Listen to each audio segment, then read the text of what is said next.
It's showtime. All right, we are live. So again, it's Wednesday because I'm on Facebook and YouTube. Here, Kristen with Papapietro Perry Winery, and I'm here with Jim May, Chef Jim May.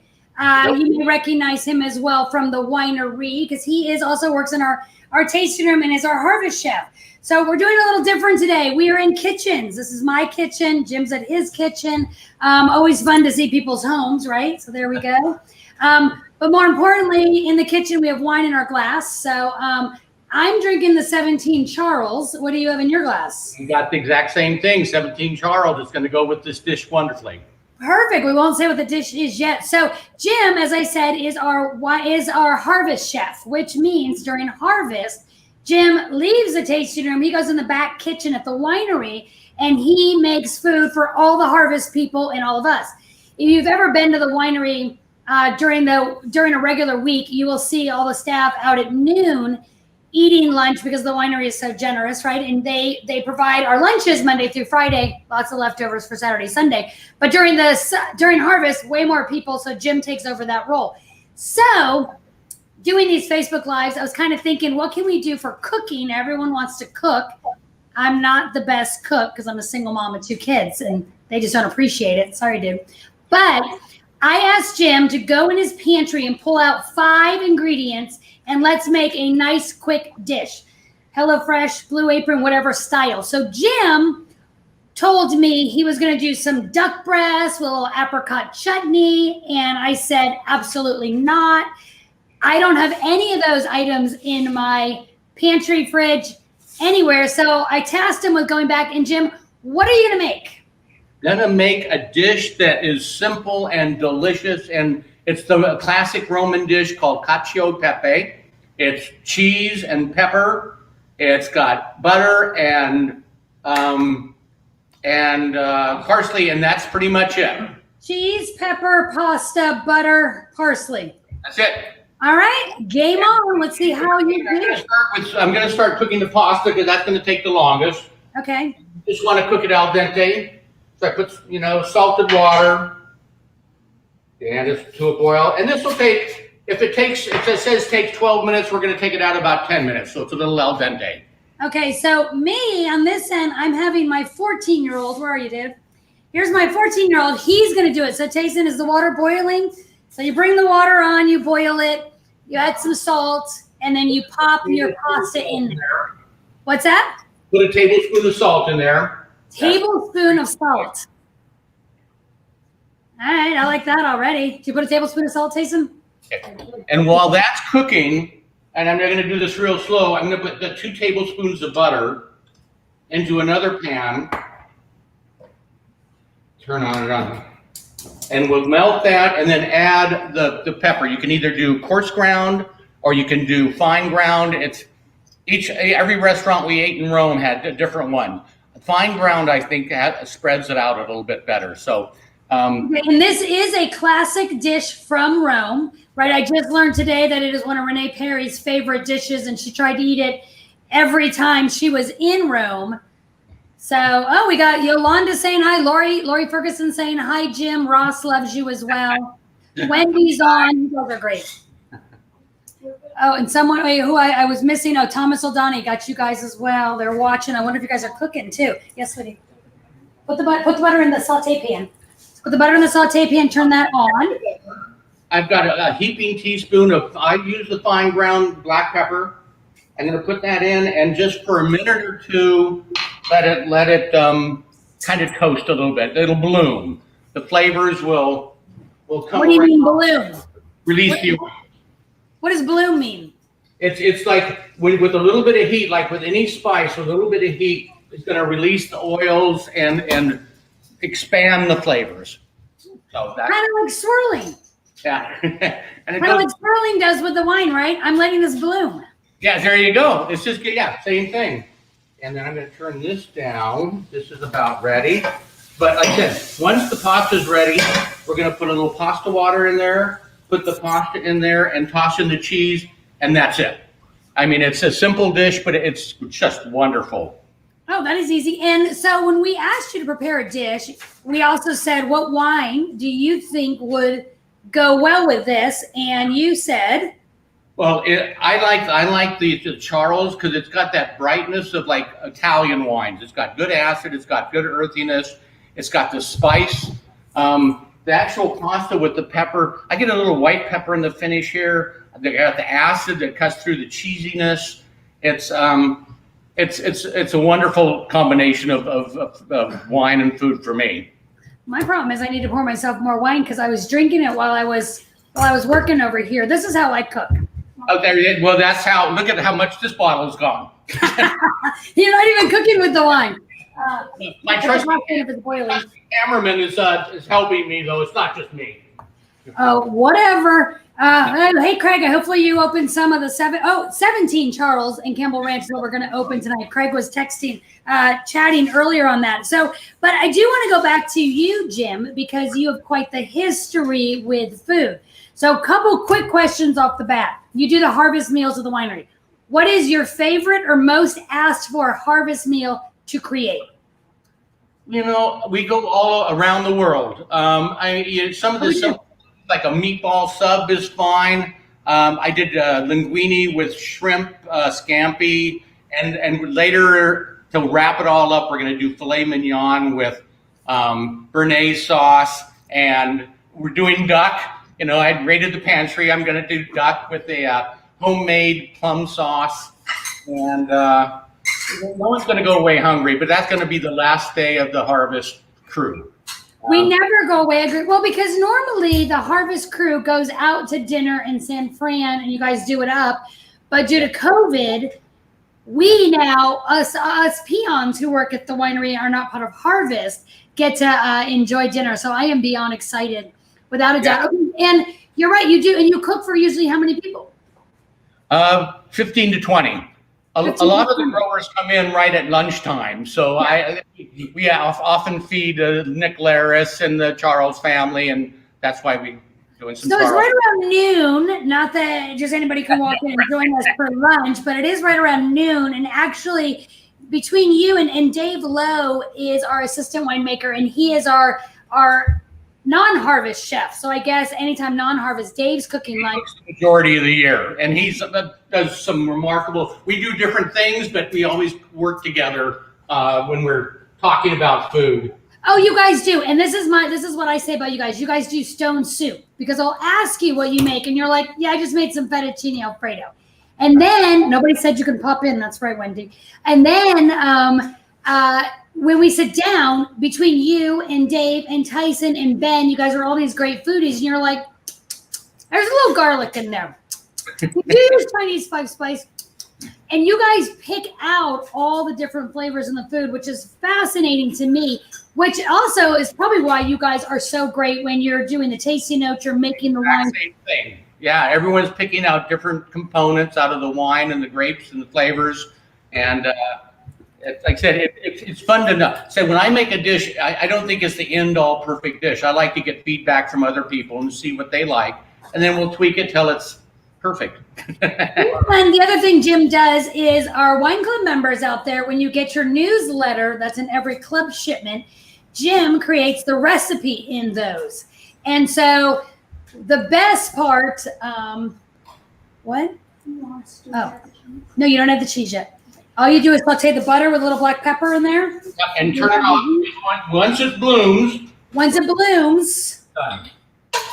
Oh, he's adding a little more pepper. It's starting to smell really good in here. But he creates that menu, that recipe, and we test it out multiple times, which is super fun. Oh, look at that.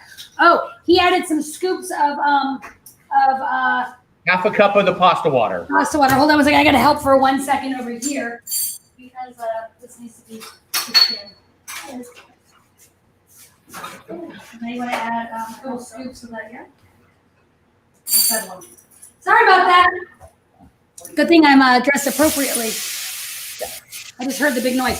Okay, so then we also do in January, though, we do what's called Soup Month. What is Soup Month? Besides a huge challenge because there's 31 days. 25 different soups because it's kind of a purge month. You know, you've had a lot of the holiday food and stuff like that. And so we make all kinds of soup. Never repeat it. And by the end of the month, everyone's done with soups. They want like solid food for a while. Well, then they start sneaking in grilled cheese and little sliders along with the soup money. Homemade tomato soup with grilled cheese. And mango chutney. What's that? With mango chutney on the grilled cheese. Mango chutney, yeah. I have neither mango nor chutney as well. So what people may not know, like I feel like a newscaster, what people may not know is Jim also has a cookbook. He was a published cookbook. I'm pretty sure I got a little picture of this. Jim, what is this about? There it is. I worked in restaurants for 30-something years. I've been down in Hollywood at Scandia, and then I moved up to do Auberge du Soleil and the French Laundry.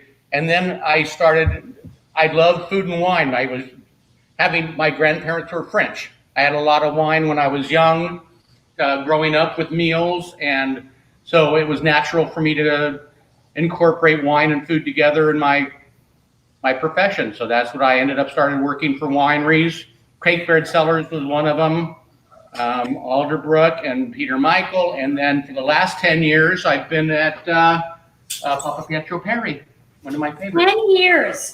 Yeah, well, again, all these other wineries didn't specialize in Pinot, and Pinot to me is like the most food-friendly wine you could have. It goes with everything, practically, and even chocolate sometimes. Hey, Lori has your cookbook, she said. Lori Ferguson has your cookbook. That is awesome.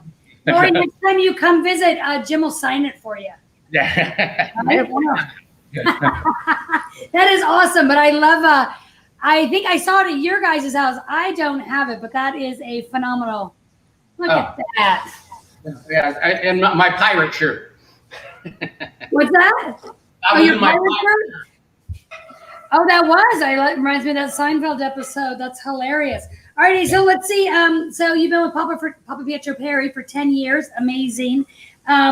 What is your favorite lunch to cook? What is your go-to? So the winery pantry, again, is similar to Jim's pantry, not my pantry. What's your go-to lunch at the winery? Oh, God. Well, I worked in Hawaii for a while as a chef at a fine dining restaurant. So I got a lot of Asian and Hawaiian and seafood dishes that in the 4 years I was there, I had more seafood than I've had in my entire life. And it was that fresh, right out of the ocean stuff. So I like things with a little bit of Asian slant as a rule. I mean, curries and Thai dishes, but I've worked in French, Italian, continental. I've worked in everything. And I mean, as long as it's good and fresh, that's my go-to. That's what Ron is saying. Pinot goes with everything. Yolanda, I agree. Pinot goes well with gumbo. We make a lot of gumbo at the winery too. I love gumbo. What are my favorite dishes? You guys have called chicken, gumbo. You do great with salmon. I eat better for lunch than dinner. But I do have a question. Why do you add the pasta water to the butter? The pasta water has starch in it from the pasta. And it will actually make the sauce. It'll soak in we're taking out the pasta al dente, which means a little tough, and we're going to finish cooking it in the butter, the pepper, and a little bit of that water. Do you throw the pasta against the wall to make sure it's ready? I didn't do that this time. Oh, you didn't do that. Okay, so now he's adding water to the butter, and then he's adding turn the heat down of the butter thing. My 14-year-old is actually a pretty good baker, and he's interested in cooking, which is great. Ron, well done, Ron. A Hokkaido with a roasted pork loin this weekend. Yeah, it's good. Nice. So now you add add pasta to the pan with the bata and the pepper. Yeah, and it's smelling amazing in here. You're going to put in about a half a cup to 3/4 of a cup of the cheese. It's grated. It could be pecorino, which is classic. It could be Parmesan, or it could be a combination of the two. What is the difference between pecorino and Parmesan? They're both sheep cheeses. Pecorino is saltier and a little sharper, and Parmesan has got it's got the king of cheese. But if you like a little more bite and a little more sharpness, and it goes with the pepper. To me, I mean, it's really a classic dish. So you're going to stir it. If it needs more water, if it hasn't come to a sauce, You're going to add a little more water to it. Add more water. You add more water. Awesome. My uncle just said he grilled hot dogs. That makes about sense. And then a tablespoon of butter. Add some butter. You're going to stir it together. Well, this is the funny thing about chefs. I just said to Tayson, add some butter. He's like, how much? A tablespoon. You guys have your little feel, right? You don't. And I'm going to just, and that basically it's done. I'm going to put a little bit of cheese in it. That's great. A good amount. Add a couple tablespoons. Tayson just asked how much butter because you said add butter. 2 tablespoons was the first part where we put in with the pepper. An extra tablespoon is what we put in afterwards. Okay, and are you using salted or unsalted? It could be either one. It just you have to adjust the salt. Makes sense. Yeah, I love salt. Look at this. This is it, and you put a little bit on top. I'm going to put a little parsley on there just to make it, and that is it. It's got that. Hold yours up again. There we go. There's his. Looks good. You want to see mine? Yes. Oh, wow. That's perfect. That's like restaurant quality. Yeah, he's good. He hasn't even plated it yet, but that is what it's going to look like. Hey, he's going to show Bobby Flay who's boss. He is going to show Bobby Flay who's boss. No, that is nice, easy, simple recipe. Oh my God, we're only like 16 minutes in. This is phenomenal. It's an easy dish, and it's good. I mean, the other one that I was thinking about doing was the carbonara, which is with eggs and pancetta, cheese, and that's it. And I thought carbonara just meant ham, peas, and Alfredo. It's basically ham and eggs with pasta, and you could throw the peas in. Now you're getting fancy with the peas. I am going to. Now you add the cheese in. And you do. Add all the cheese in. Go for it. So you were saying earlier, we were on earlier, which I thought was funny. You said some people don't get like the basics when you cook. What did you say about turning the stove on when you said to put the butter in a pan? Put butter in a pan, and you want to preheat it. You want to bloom spices. It's not just pepper. I mean, if you're doing warm spices like cloves or cardamom or any of the spice, cinnamon, you want to bloom it before you kind of get it. Or the other night we did saffron. Same thing with saffron, except you normally put it in stock, like if you make a paella. What? Yeah, you put the saffron in there to expand the flavors, and then you make the paella with that stock. And how do you know all this? Are you trained? Are you certified? Did you go to school for food? I did go to schools, and I ended up going for a couple semesters, but I ended up teaching more classes, both at the Santa Rosa JC, and I taught classes in Hawaii too. It's just experience. I mean, what you can learn in a couple years in the kitchen, in a classroom, you learn in a couple months in the kitchen, whether you like it or not. Well, it's your trial and error. Oh, I got. What is your biggest blunder ever you've done cooking? My biggest blunder. What have I burned? Well, when I was in Hawaii, we had a dish that I did a stuffed vol au vent, which is a puff pastry. And you worked at the Marriott in Hawaii, in Maui. Yeah, the fine dining, the Lokalani room when it first opened. And we would do it with lobster and a late harvest wine and cream sauce. And I would always cut out the puff pastry in the shape of a fish and stuff it. And I burnt that probably 2 times out of 3 because the oven was in another part of the building, and I'd put it in there, and then I'd get everything else going and go back and get my charred vol au vent. So we did a lot of puff pastry there. Oh, that is funny. Anybody who went to France with us, Marseille, years ago, we did a bouillabaisse. It was horrible. Okay, a couple questions. What pasta do you use? Lori's asking, do you have a favorite pasta brand, a favorite pasta type? What did you use? I use the dry today. My wife, Donnell, she makes fresh pasta. And where this took about 10, 12 minutes, the fresh pasta takes about 2.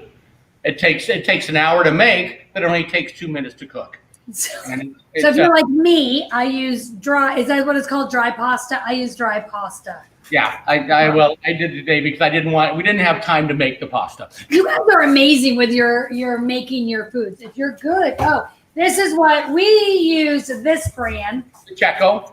The Checo. That's what we use today. I actually had to send my son off to the store to get it because they claim they don't like spaghetti fettuccine pasta. It's too hard to eat, but whatever. Okay, Ron is asking. Oh, look at the Checo too. Yeah, there's a few good brands, and those are the Italian ones, so they work pretty well. And then Ron is asking, he just got some smoked pork jowls from my farmer. What do you recommend? Oh, well, like I said, you can make a pasta with smoked pork jowls. God, what else? A risotto, a pasta. The flavor is going to go a long way, so you don't need a lot. I've done risottos with smoked salmon, and you just need a little bit to go with it. But the smoked jowls with a Pinot is wonderful. I mean, is a jowl the same as a cheek? Yes, pretty much.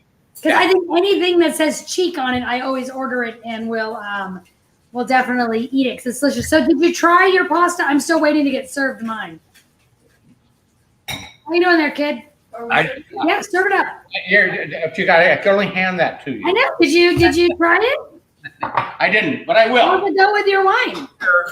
Before it gets cold. It's just going to be just like being in Rome. It is going to be just like being in Rome. Yep. Good. Good. It's so good. It's so simple. And it's so easy to make. I can see why Renee would like it. Because easy. But I don't think you've ever made this at the winery. I have not. And I've been there 7.5 years. It's too easy. Oh, you'll kick yourself out of a job. You only have to be at work for 15 minutes. I only usually do it when the Pope comes by. Oh, when the Pope comes. Oh, yeah. I don't think he's coming by anytime soon, only because of COVID. Yeah, we like to get the grapes blessed every year, but this year it didn't happen. Oh, we'll have to make this now for the winery if it is that easy and delicious. How did it go with the wine? How do you pair food and wine together? What is it that you look for in the food? Or do you... So, right, Americans go, I'm going to have a Yada tonight, a Pinot tonight, what should I make? Where other countries tend to go, I'm going to have this tonight, what wine's going to go with? Oh, wait, is it the other way around? Well, you start with, first off, the weight of the wine. I mean, it could be a rich Chardonnay that goes with, I knew a wine writer that would say, always have Chardonnay with a steak with a squeeze of lemon. And you have an ingredient that bridges those foods. But, like I said, with Pinot, you do have seafood. I mean, so much for the white wine, seafood. Have it with pork. The pork jowls are going to be fabulous with this. Steak, the bigger the steak or the meatier the steak, the little bit richer the wine. But Pinots are fabulous with it. That looks good. My 14-year-old did this. His son did. He can do it. Anybody can. Okay, keep going because I'm going to try it. Give it a try and have that, then have a little sip of that wine. Keep going. So keep going with the wine and the food. How you get the pairings? You need to bring him by the winery, and he can help me out in the kitchen. Gladly. Isn't that simple and good? Oh, it's so easy. Mm-hmm. Yeah. And like I said, there's an earthiness, there's an intensity, there's a lot of cherry in here, but I get a little spiciness in the finish, and it all works with the earthiness of the cheese, the sheep cheese. Oh, it does. I'm still stuck drinking the Charles. I haven't even gone into the Campbell, which is ever going to drink yet. Ron is saying Pinot with salmon is great. And Jim, I challenged Jim to make a salmon Wellington one year. Because I dated some guy a long time ago who made it. It was amazing. And everyone kind of thought I was weird for saying that. But with the salmon and the Wellington with that mushroom foie gras mix, oh my gosh, that was delicious. It was good. And just actually one of the meals we made during the crush was what's the name of the salad? Niçoise. We made a decomposed Niçoise salad with slow roasted salmon, and a lemon and anchovy vinaigrette. It went really well with the Pinots as well. So not only do you cook for the winery, you also shop for the winery because someone has to go grocery shop, and you also clean out the fridge for the winery. Who do they know you at Costco? When you walk in, do they say, "Hey, Jim"? Pretty much. 7 weeks I was there almost, once, twice a week. And at Big John's, our local market, I was there every day getting fresh bread and whatever needed to be done. We're so spoiled. Well, and of course, that's going to lead me to what is the one food item at the winery, Jim, that you and I are the only ones who eat it? Well, I every time I go to Costco, I pick up this chocolates, and there's some individual portion, beautiful chocolates, and they kept disappearing, and everyone said it was just you and I eating chocolates, and believe me, we didn't eat 4 pounds a week. There were close in the cupboard, but like I said, we get the blame, and we can handle it, but we're not the only ones. We'll take the blame for everybody. All right, Jim, Joanna asking. Joanna, hello. What is your favorite dish to make for a special occasion? Well, it depends on the season. Like I said, as we'll talk about later, in the season, we love the crab boil. In the next month or two, yes, we'll be having the crab. Summertime, God, what else? Ribs. I got a smoker. I'll do smoked ribs or brisket. Remember your watermelon gazpacho? Yes, that was delicious. But watermelon gazpacho with shrimp in it. A little grilled shrimp on top of it. Okay. What is your favorite wine to pair? Is it Pinot? What do you find consistently goes, or do you have a favorite one of our Pinots that goes with? Any of our Pinots work for me, but like I said, the richer they are, the Pomard and the 777, and if I'm lucky enough to get a Makita once in a while, that's the rich one. That's what we're probably going to have with the filet with Bernaise. We're doing a seafood pasta before then with fresh tomatoes, and we'll probably either do the Chardonnay or the Sonoma Coast, which has got more of that acid and a little bit lighter, and because it's coastal, it goes with seafood. Springtime, asparagus risotto. I love all food. I mean, tomorrow night we're going to do a crispy skinned roast chicken with a bottle of Pinot. It's just it's starting to cool down. It's a fall time dish with butternut squash. It changes. Like I said, I love all foods, all nations, and so I'm always trying to find something different. And God, we're in the mecca of good food around here.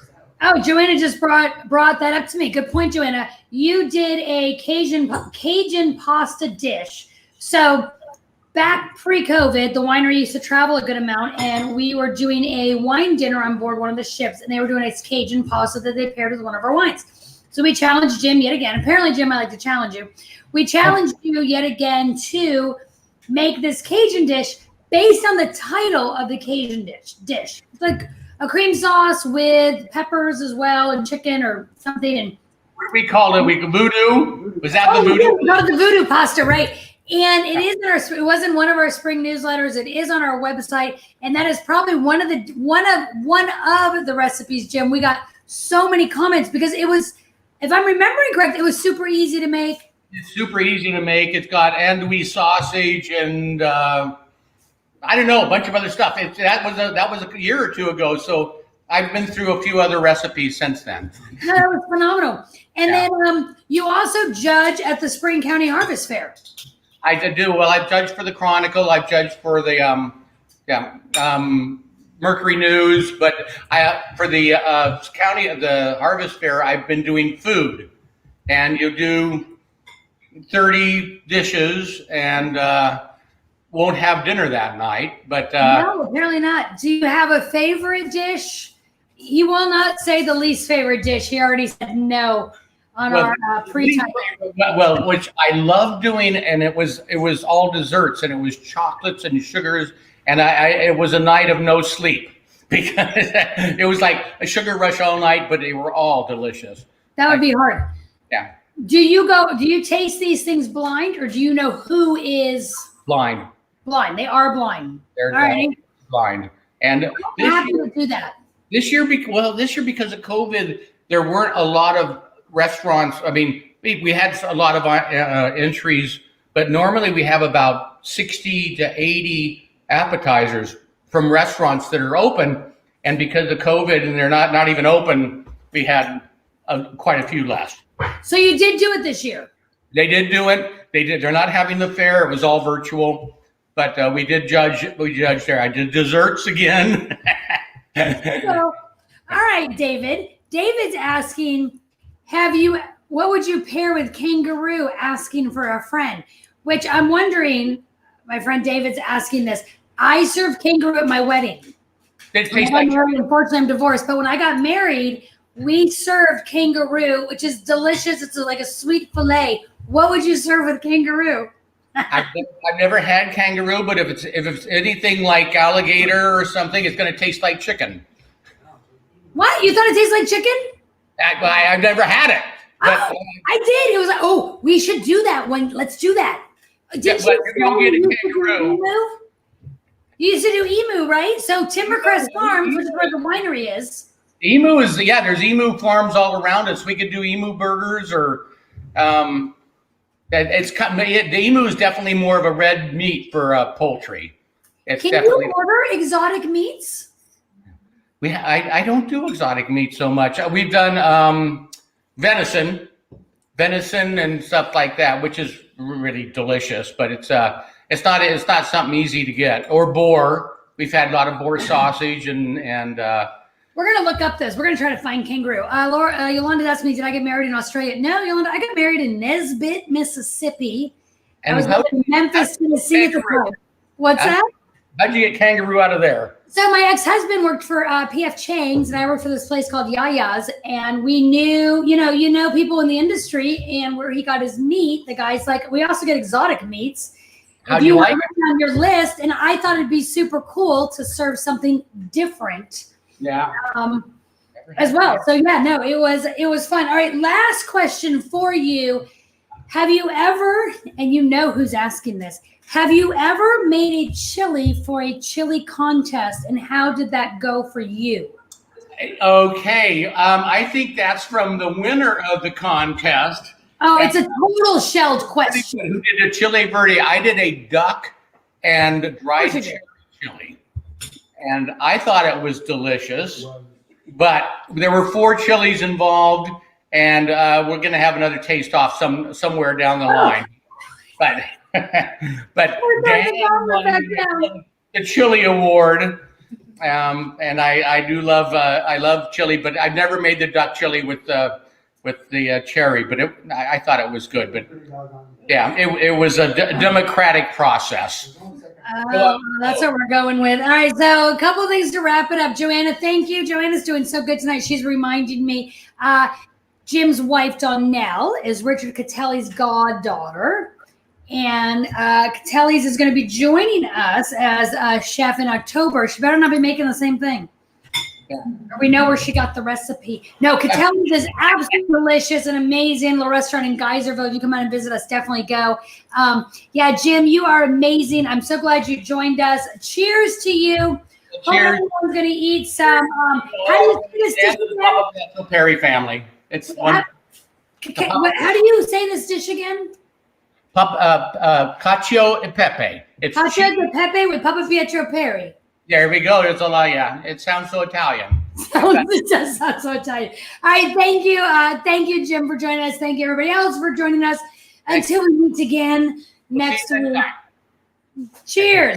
Thank you.